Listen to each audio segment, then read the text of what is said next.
Hey guys, welcome back to the channel. Today's video is going to be just a little bit different, and I've had something that happened recently with respect to safety, and I won't go into details about that other than to say that it's being investigated, but it did lend to me wanting to put a video out. One of the questions that I am most often asked is, am I afraid to go solo? What do I do to keep myself safe? How do I protect myself? All of these things. So I thought, well, I'm cooking a little lunch today with the pretty lake out there as the background, I would kind of go over some of the things that I do. And I'll start with one of my number one rules, and that is when I'm traveling to a new destination, my rule is I have to be there by 3 o'clock. That will allow for if there's anything that stops me on the way, that gets me there a little bit later, but that I arrive at my destination when it's plenty daylight outside. I can see the environment, I can see the people around me, and if I'm uncomfortable, I do listen to my gut.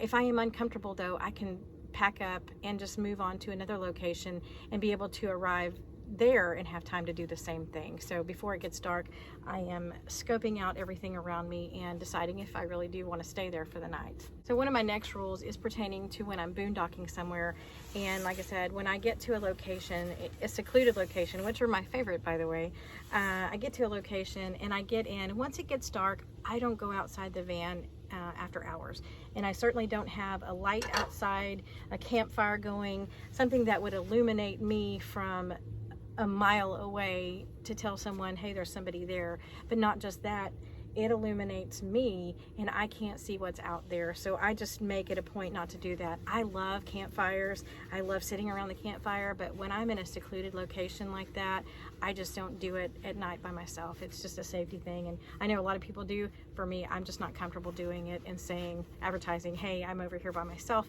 and let me show you, here's the light to illuminate, it's just one person. I made that lunch really fast, didn't I? So moving on to the next thing I wanted to point out is that we live in a society where it has become such a normal thing to tell everybody where you are right in the minute that you're there. Something I never do, ever, is post when I'm actively at a location. I don't check in, I don't do live feeds or anything when I'm solo traveling to tell people, hey, I'm over here, this is my exact location, and I'm by myself. I just something that I never do. I usually wait until I have left the location by at least several days, sometimes it's a week or more, before I will post that I was there. The next one is don't be an oversharer. I think when we get around people who are campers or people who are like-minded, we sort of feel a bond, and so we want to tell them, oh, where we're going next, what our travels are. I don't do that when I'm by myself. I never give anyone, I don't care if they're 90 years old or a female, I just don't. I don't give someone the ammunition to know exactly what my plans are. So I am very vague. If someone meets me on the road and asks, well, where are you going after this? I usually say something like, oh, I'm headed north, or something like that. And if they press for, more info, oh, really, where specifically are you looking at? I may say, you know what? I haven't decided between Arizona and New Mexico. I just don't give specific information if I don't know them. It's a safety thing. I don't think you guys should be sharing that either. Like I said, there are plenty of people who basically tell you A, B, C, D. When you're with a group, it's different, but by yourself, do not overshare. Don't tell where you're from either. I see people do that all the time. Oh yeah, my hometown is this. Stop telling people all that personal business. You don't know them. They don't need to know that information. And that fly is driving me crazy.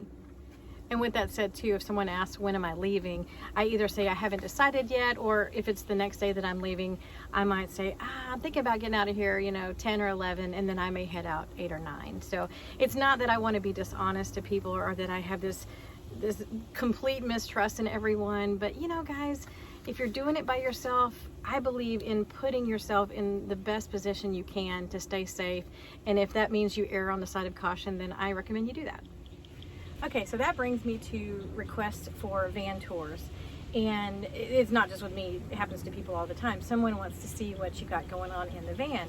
And since mine is a self-conversion, people really want to, they're curious anyway. And I love to show it. I'm proud of my baby. Even though she's not finished out, I'm proud of my van. But something that I'm always cautious about is I will more than happy let you to come inside the van, take a look around while I stand outside. If there are 2 people, I never let myself be between the two of them. I always step to the side where I can see both people, and I never come inside the van with a complete stranger and put myself in that position. It's not that I'm inherently afraid of people.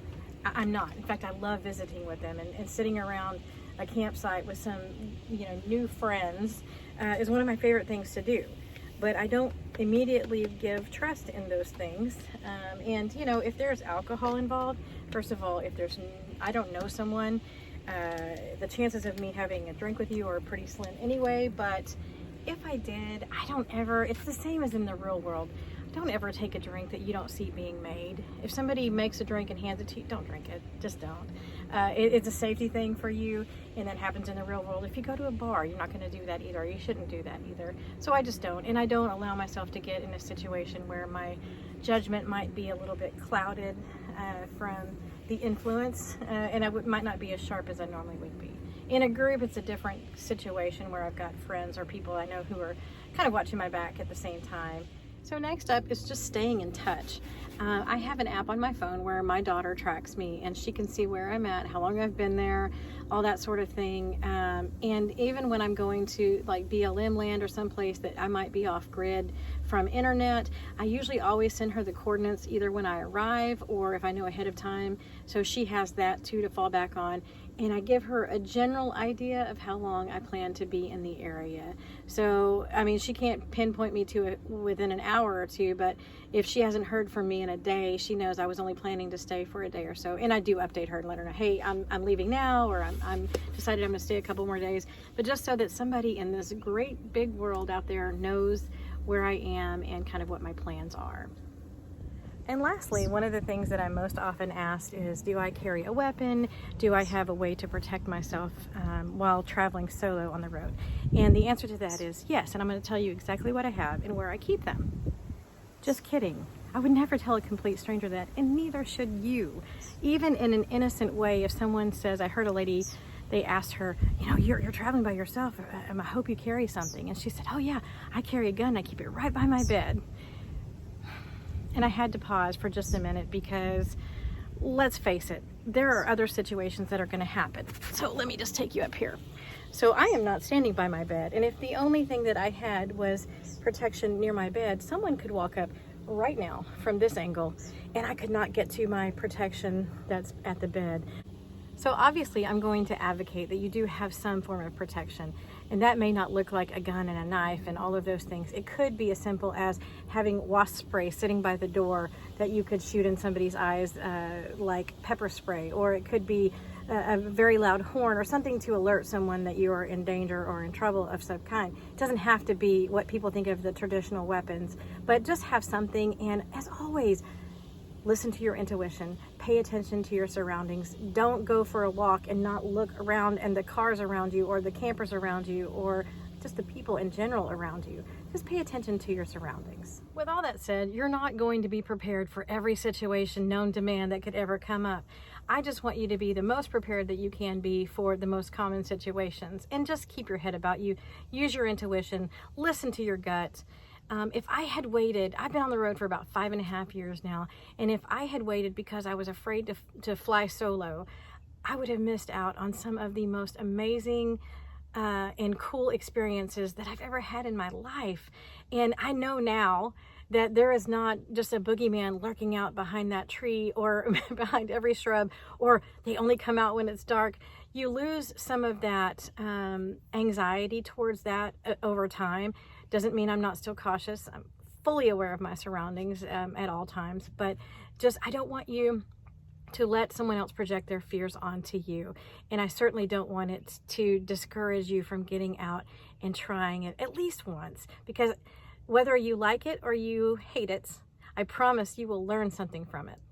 So I hope you like the video. Remember to always enjoy those little things. Stay safe out there, and I'll see you next time.